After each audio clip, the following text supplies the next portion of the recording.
So after an empowering day learning from my students, I started towards my house, excited to take my dogs for the evening walk. During their walk, I was talking on the phone with my mom, and her and I were processing our experiences together. Around the halfway point of my walk, though, I decided to take a different route than usual. Once I set out on this path, though, I saw a group of teenage boys walking towards me. There was one boy in particular who had a very peculiar orientation towards me.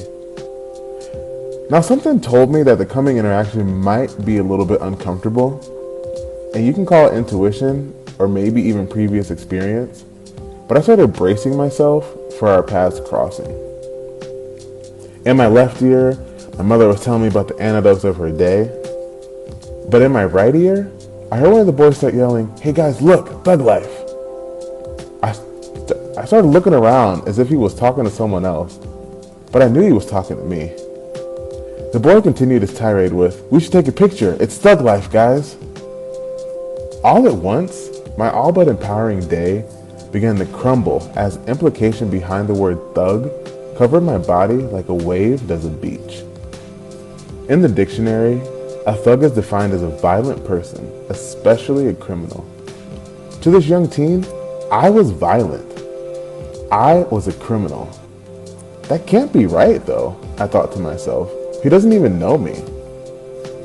This thought process led me to pull up the Urban Dictionary definition of thug, which states that a thug is a follower in society, not a leader, and that thugs are led by leaders. A thug doesn't think for himself and goes to prison for being stupid. In this moment, I didn't even feel anger. I felt extreme sadness.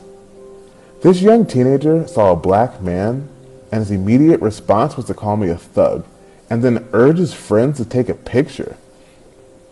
While you may say that the boy, at his age, did not know the meaning behind his words, he made a very conscious decision to voice his opinions of me loudly and directly, while I was simply trying to walk my dogs.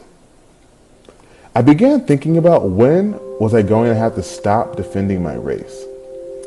When am I going to have to stop defending my humanity? At this point, the almost certain answer is never.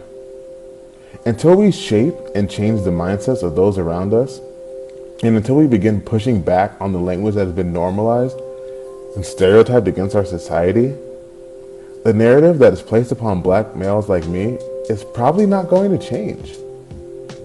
But I'm not a thug. I'm not violent. I'm not dangerous.